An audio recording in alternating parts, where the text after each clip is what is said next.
बिस्मिल्लाहिर्रहमानिर्रहीम। अस्सलाम वालेकुम डियर स्टूडेंट्स, उम्मीद करता हूँ बेटा आप सब खैर आफियत से हैं। आपको ओ लेवल मैथमेटिक्स की क्लास में वेलकम। हमारी डिस्कशन कंटिन्यू है प्रोबेबिलिटी एंड कंबाइंड इवेंट्स के ऊपर। आज के लेक्चर में हम probability of a single event कैसे कैलकुलेट करते हैं but with uncountable outcomes. Last lecture में हमने प्रोबेबिलिटी ऑफ सिंगल इवेंट को कैलकुलेट किया विद काउंटेबल आउटकम्स। तो इस हवाले से, इस टॉपिक के हवाले से आप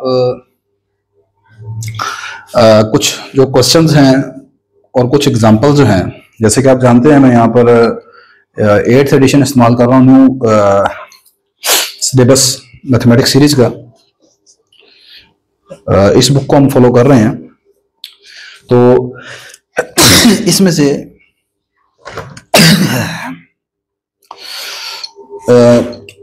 आपके पास इस टॉपिक से रिलेटेड वर्क एग्जांपल नंबर 2 है, प्रैक्टिस नाउ 2 है और कुछ एक्सरसाइज के क्वेश्चन है। क्वेश्चन 2 एक्सरसाइज 2 में 5, 6, 17। तो इंशाल्लाह आज के लेक्चर में हम ये 3 क्वेश्चन जो है वो डिस्कस करेंगे and these are very interesting problems. आपको एक पाई चार्ट दिया हुआ है। इस पाई चार्ट में मैं क्वेश्चन शेयर कर देता हूँ पहले आपके साथ। अगर आपके पास पॉसिबल है कि बुक ना हो, आप किसी और बुक को फॉलो कर रहे हो,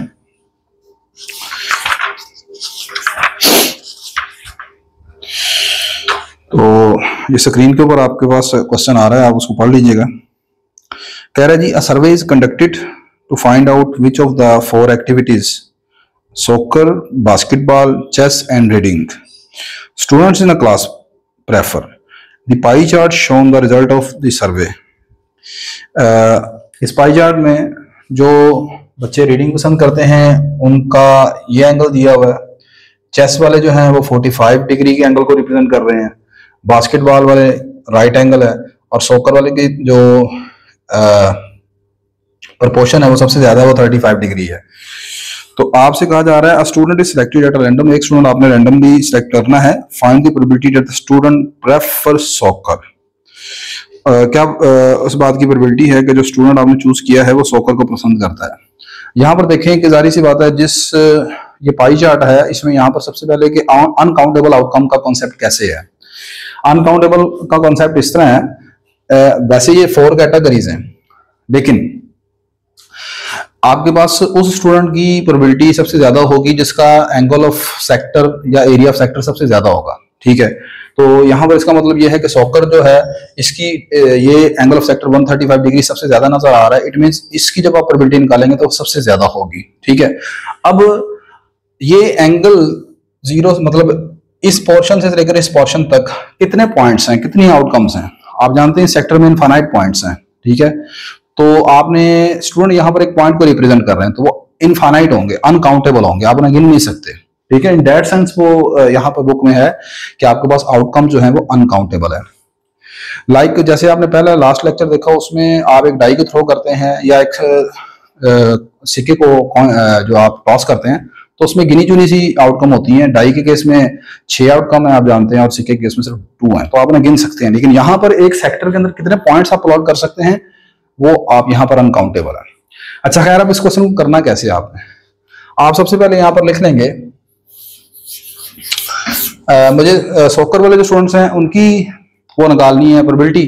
तो आप यहाँ पर ये एक लाइन लिख लीजिएगा, लेट एस रिप्रेजेंट, चलो मैं एक बार लिख देता हूँ, let S be the event that shows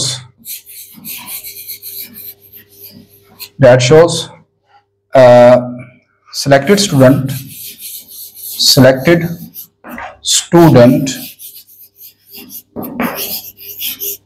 prefer soccer। अब यहां पर फार्मूला सिंपल सा एक फार्मूला लगेगा आपके पास, वो ये होता है जी, प्रोबेबिलिटी निकालने का। Probability of soccer student is equal to simply angle of sector divided by total angle in a circle. ठीक है, तो ये आपके पास आएगा एंगल ऑफ सेक्टर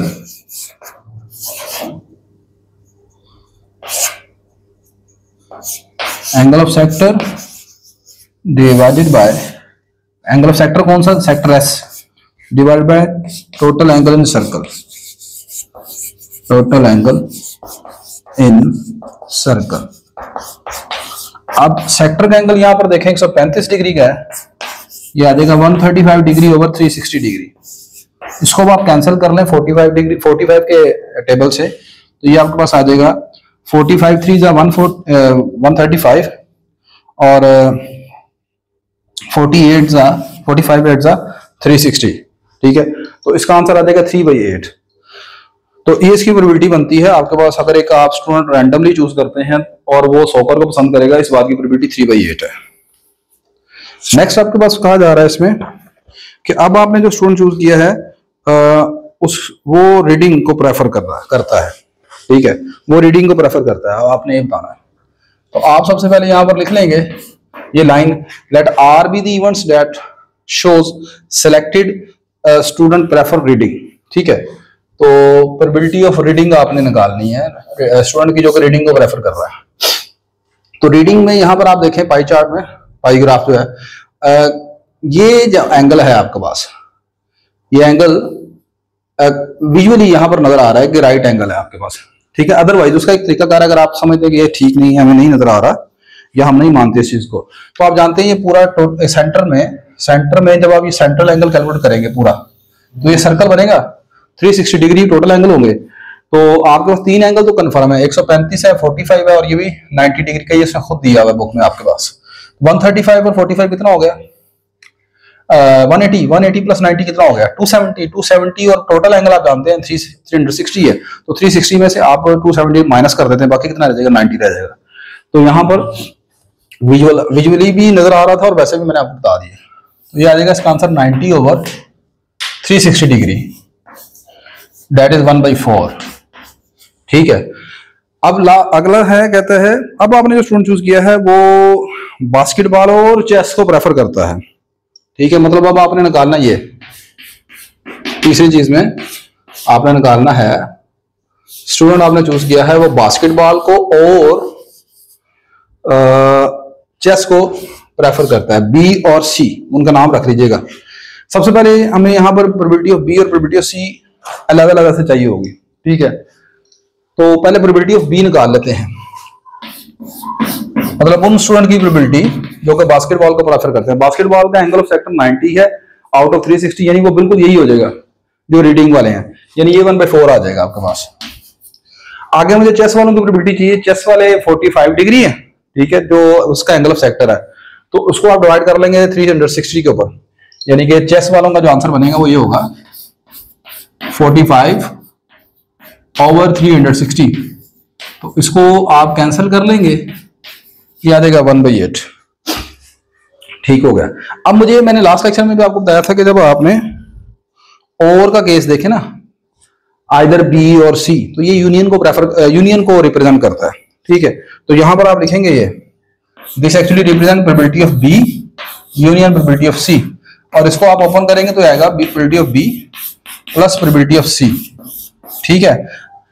अगली हमारे लेक्चर में मैं आपको बताऊंगा कि यूनियन के केस में यहां पर हम ये भी लिखते हैं minus probability of B intersection C, लेकिन वो उस वक्त होता है जब बी और सी के दरमियान दो इवेंट्स जो हैं वो डिसजॉइंट ना हो। यहां पर ये डिसजॉइंट है, तो अभी मैं ज्यादा डिटेल में नहीं जा रहा, फिलहाल अभी इसका इतना ही आपने याद रखना है। अब बी जो बास्केटबॉल वाले हैं उनकी प्रोबेबिलिटी 1/4 है, और सी यानी कि जो चेस वाले हैं वो 1/8 है। तो अब इसका आप एलसीएम ले लेंगे, आ जाएगा 2 + 1 3/8, ठीक है। तो ये आपके पास जनाब इसका आंसर है।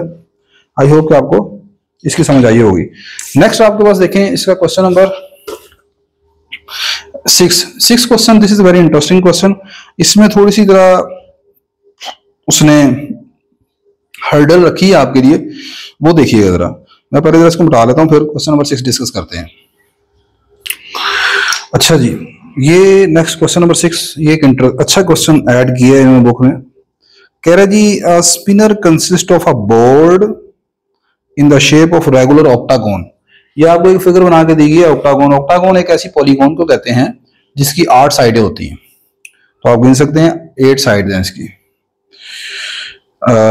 या 8 वर्टिसेस भी कह सकते हैं आपसे, with centre O and a spinning pointer, वो जो रेड कलर का एरो नजर आ रहा है वो पॉइंटर है यहाँ पर। The board is divided into 4 regions, 4 region में डिवाइड किया है। पहला रीजन पी है, फिर क्यू है, फिर आर है, फिर एस है। कहता है जी कि and the spinning pointer is spun at random, और इसे स्पिनिंग पॉइंटर को स्पन कर दिया गया at random. Find the probability that the spinning pointer will be stop in region S, region Q, region P और आर। क्वेश्चन मैं पहले screen पर शेयर कर रहा हूं, आप इसको पढ़ लें।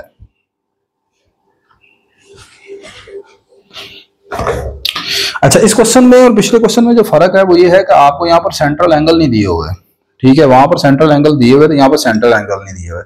सेंट्रल एंगल का क्या मतलब होता है? सेंट्रल एंगल का मतलब है बेटा ये वाला एंगल जो है ना, जैसे ये आपके पास आर रीजन है ना, तो इसका ये वाला जो एंगल बन रहा है ये नहीं पता हमें।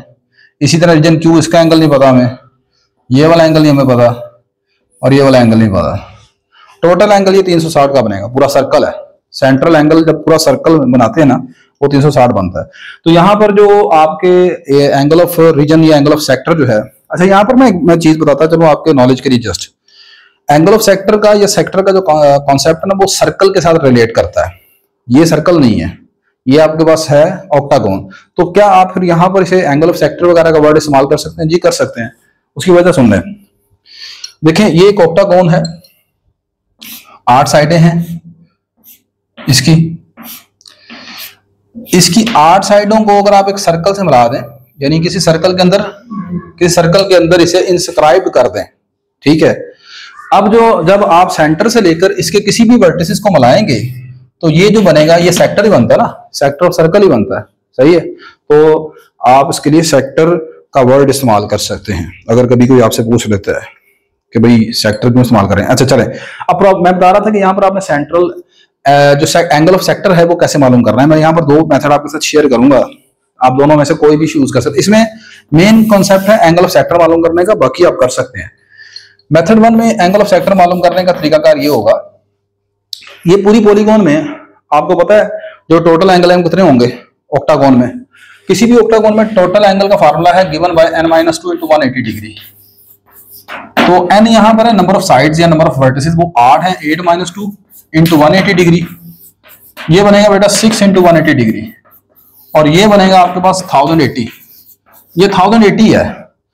अब 1080 है तो अब आपके पास इसके आपको पता है कि हर वर्टेक्स के ऊपर जो इंटीरियर एंगल है यानी ये वाला, ये कितना है?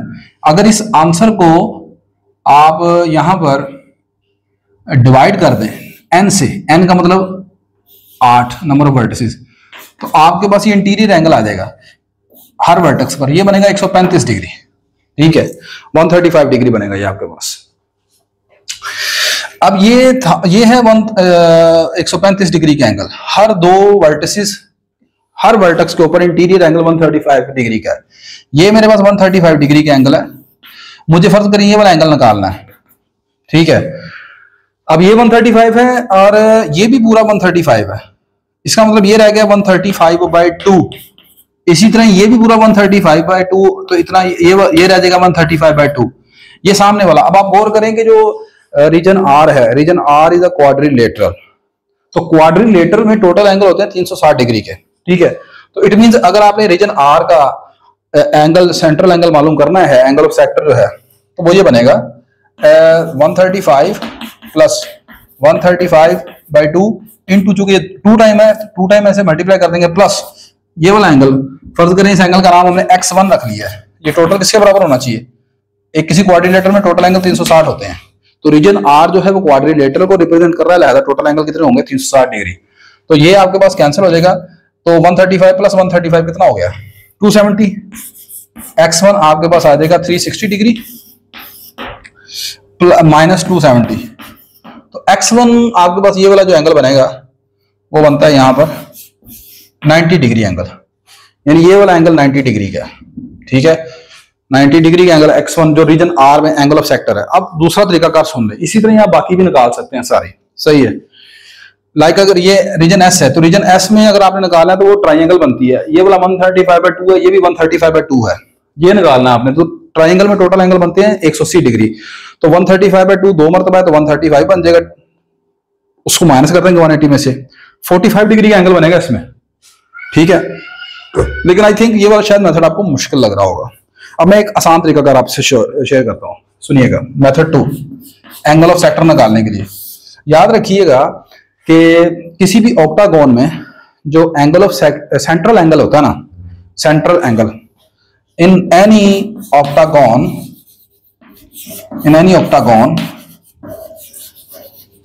Angle of sector, central angle, एक मिनट ठहरिएगा जी।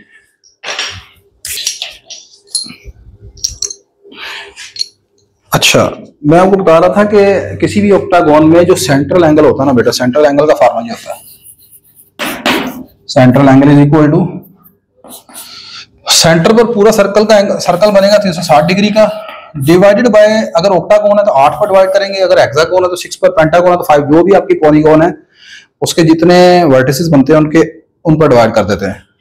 तो 360 को 8 पर डिवाइड कर लें, कितना बनेगा ये आ जाएगा 180 बाई 4, यानी आपके पास कितना बन जाएगा ये, 4 4 द 16, 4 5 द 45, 45 डिग्री का एंगल बनता है, 45 डिग्री का एंगल बनता है central angle in any octagon, central angle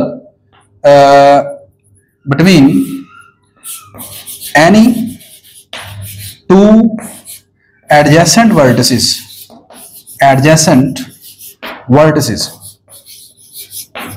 हर दो एडजेसेंट वर्टिसेस के दरमियान, एडजेसेंट समझते हैं ना, नेक्स्ट टू ईच अदर, ठीक है, हर दो एडजेसेंट वर्टिसेस के दरमियान सेंट्रल जो एंगल बनता है ना, वो हमेशा बेटा कितना होता है, 360 over 8 डिवाइडेड बाय 45, ये बनेगा 45 डिग्री ऑक्टागोन के लिए।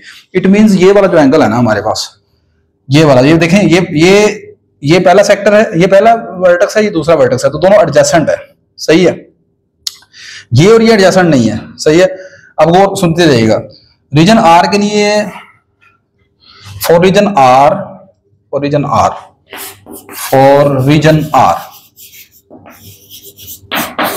सेंट्रल एंगल इज, या एंगल ऑफ सेक्टर भी कह सकते हैं आप, central angle is, region R मैंने लिख दिया, चले रीजन एस लिखें पहले। रीजन एस के लिए बेटा बनेगा 45 डिग्री, इसी तरह ही रीजन आर के लिए। अब आप गौर करें, रीजन आर में जो रीजन आर है वो ट्वाइस है रीजन एस से, कैसे बड़ा, इसमें एक वर्टेक्स ये है, दूसरा ये है, तीसरा वर्टेक्स ये है, 3 वर्टेक्सेस हैं, तो 2 रीजन बनेंगे इसमें। अगर आप इसको डिवाइड कर लें, देखें 2 रीजन बनते हैं, ठीक है। ये एंगल 45 का है और ये भी 45 का है, तो कितना एंगल बनेगा 90 डिग्री, और पहले भी हमने कितना मालूम किया 90 डिग्री, सही है। तो यहां पर आर के लिए जो बनेगा वो 90 डिग्री का एंगल बनेगा। इसी तरह क्यू के लिए, क्यू में भी देखें, अब आपके पास यहाँ पर टोटल 3 वर्टेक्स आ रहे हैं, 1 2 3, तो ये भी अगर आप डिवाइड कर लें तो यहां पर भी 2 रीजन बनेंगे, यानी कि एस का ट्वाइस। तो आर के लिए और एस के लिए सेंट्रल एंगल सेम बनेगा 90 डिग्री। लेकिन पी के लिए क्या है, पी के लिए देखें कितने वर्टेक्स है, 1 2 3 4, 1 2 3 4, तो ये कितने रीजन है, एक ये रीजन बनता है, एक ये रीजन बनता है, 1 2 3, तो पी जो है वो थ्राइस है, 3 टाइम है रीजन एस का। तो रीजन एस का एंगल 45 है, तो पी के लिए जो सेंट्रल एंगल बनेगा ना बेटा, वो आपके पास आएगा 3 × 45 degree, that is equal to 135 degree. अगला काम वही है जो पहले मैंने करवा दिया आपको, वो क्या है, अब कहते हैं बताएं कि एक आपने find the probability that the spinning pointer will stop इन, आपने इस पॉइंटर को स्पिन किया, क्या प्रोबेबिलिटी है कि वो जो है ना स्टॉप करेगा रीजन एस में। आपको मैंने बताया जैसे कि जिस रीजन का एरिया सबसे ज्यादा होगा, जिसका एंगल सबसे ज्यादा होगा, उसकी प्रोबेबिलिटी सबसे ज्यादा होगी। तो रीजन एस में उसने पूछा है, तो रीजन एस का एंगल ऑफ सेक्टर आपने निकालना है, वो निकाल लिया है, तो प्रोबेबिलिटी ऑफ रीजन एस आप यहां पर लिख लें, let S be the event that represent the pointer will stop in the region S. तो ये फार्मूला बनेगा आपके पास जो मैंने पहले लिखवाया है, angle of sector, central angle for S divided by total angle in a circle, ठीक है। नीचे हमेशा सर्कल के एंगल लेने, ऑक्टागोन के टोटल एंगल नहीं लेने आपने, ठीक है।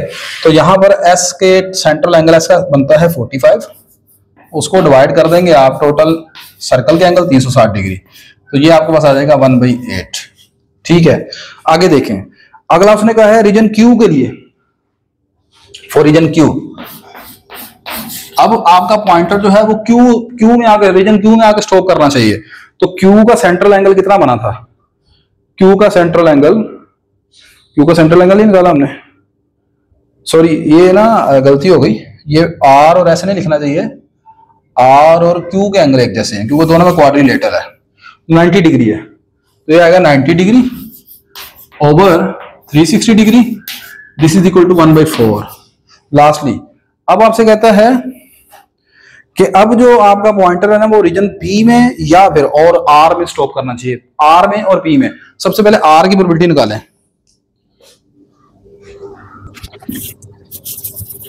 आर की प्रोबेबिलिटी क्या बनेगी बेटा? प्रोबेबिलिटी ऑफ आर का सेंट्रल एंगल है बेटा 90 डिग्री, तो वो वही है जो क्यू की प्रोबेबिलिटी है, 90 ओवर 130, 90 ओवर 360, दैट इज 1/4। अब आपने तीसरा क्वेश्चन इसका पार्ट है प्रोबेबिलिटी ऑफ पी और आर, यानी probability of P union R. तो ये आएगा probability of P plus probability of R. P की प्रोबेबिलिटी कितनी निकाली है आपने? पी की प्रोबेबिलिटी नहीं निकाली आपने? नहीं निकाली। पी के लिए एंगल कितना है? 135 डिग्री, यहां पर निकाल लेते हैं 135 डिग्री ओवर 360 डिग्री। तो ये कैंसिल कर देंगे आप, 45 से ऊपर 3 आ जाएगा और नीचे आ जाएगा 3/8 प्लस आर की प्रोबेबिलिटी 1/4 है, तो ये आंसर आएगा बेटा 5/8, 3 + 2 5/8 आ जाएगा ये। ठीक है, तो इस क्वेश्चन में जो सबसे मुश्किल चीज है वो सिर्फ आपके सेंट्रल एंगल कैलकुलेट करनी थी, बाकी क्वेश्चन कुछ भी नहीं है, आसान है क्वेश्चन। ठीक है, लेकिन इंटरेस्टिंग है। अब एक लास्ट क्वेश्चन है, वो भी इंटरेस्टिंग है, वो मैं आप क्वेश्चन नंबर 17 है, वो शेयर करते हैं आपके साथ। ले बेटा, नेक्स्ट अब आपके पास क्वेश्चन नंबर 17 है, ये आपकी स्क्रीन के ऊपर है, आप इसे पहले पढ़ लें एक मरतबा। कहता है जी ABCDEF is a regular hexagon with centre O। सबसे पहले एक हेक्सागोन हम बना लेते हैं ABCDEF। हेक्सागोन आप जानते हैं एक 6 साइडेड फिगर होती है और ये आपके पास कुछ इस तरह है। इस हेक्सागोन का सेंटर O है, नाम इसका ये है ABCDEF। आगे आपको कहता है M is the mid point of AB and N is the mid point of BC। M जो है वो AB का मिड पॉइंट है, यहां पर दरमियान में यहां पर M है और यहां पर N है। ठीक है, a point is selected at a random in the regular hexagon, find the probability that the point lies in the kite MBNO। यहां पर इन पॉइंट्स को मिला दें, अगर आप MBNO, ये सेंटर में O है, इनको मिला दें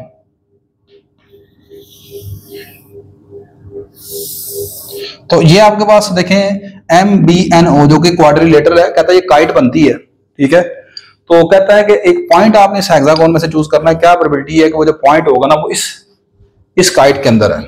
ठीक है ना, तो सबसे पहला टारगेट है कि आपने ये एंगल मालूम करना है, सेंट्रल एंगल। ठीक है, ये एंगल आपने मालूम करना है, ये मालूम हो गया तो क्वेश्चन खत्म हो गया। Central angle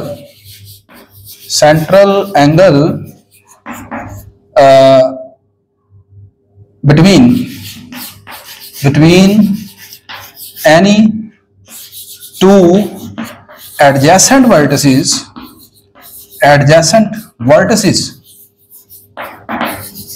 in regular hexagon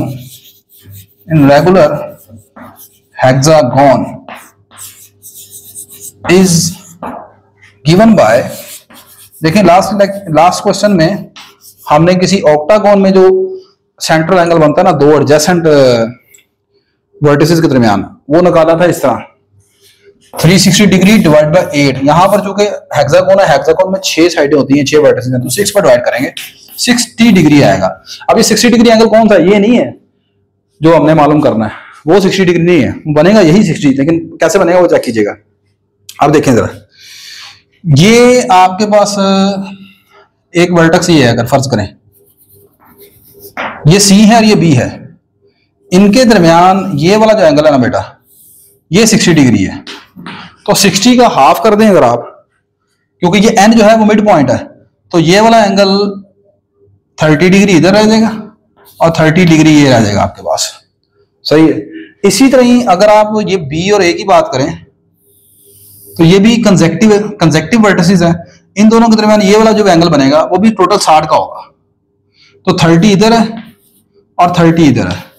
नहीं जी, अब आप बताएं मुझे ये जो सेंट्रल एंगल बनता है MON वो कितना नजर आ रहा है? Central angle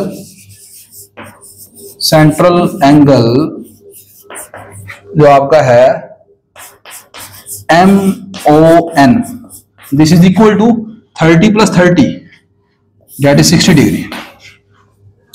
this implies central angle है। अब आपने प्रोबेबिलिटी मालूम करनी है। Let A shows let A represent that a point lies in the kite MBN, वो आप लाइन लिख लेंगे तो आंसर आएगा central angle for the kite MBNO, this is equal to 60 degree divided by total angle in a circle, this is 360 degree which is equal to 1/6। ये आपकी total probability आ जाएगी। ठीक है, तो आई होप कि बेटा आपको अपनी तरफ से अच्छी तरीके से समझाने की कोशिश की है, आपको चीज़ों को समझ आई होगी। फिर भी किसी किस्म की कमी है, आप समझते हैं कि सर आपकी आवाज़ में प्रॉब्लम है, कोई भी किसी किस्म के आप मुझे सजेशन देना चाहें तो आई वेलकम यू, आप मुझे बता सकते हैं, हम इंशाल्लाह उस चीज़ को इम्प्रूव करेंगे। वीडियो अच्छी रही लाजमन लाइक कर लीजिएगा, शेयर कर लीजिएगा, चैनल को सब्सक्राइब कर लीजिएगा, अपनी दुआओं में याद रखिएगा। इंशाल्लाह आप मेरे साथ अटैच रहें, मैसेज करते रहें, मुझे मोटिवेट करते रहें, इंशाल्लाह मैं आपके लिए काम करता रहूंगा जी। इंशाल्लाह नेक्स्ट लेक्चर में बेटा आपसे दोबारा मुलाकात होती है एक नए टॉपिक के साथ। अल्लाह हाफिज़।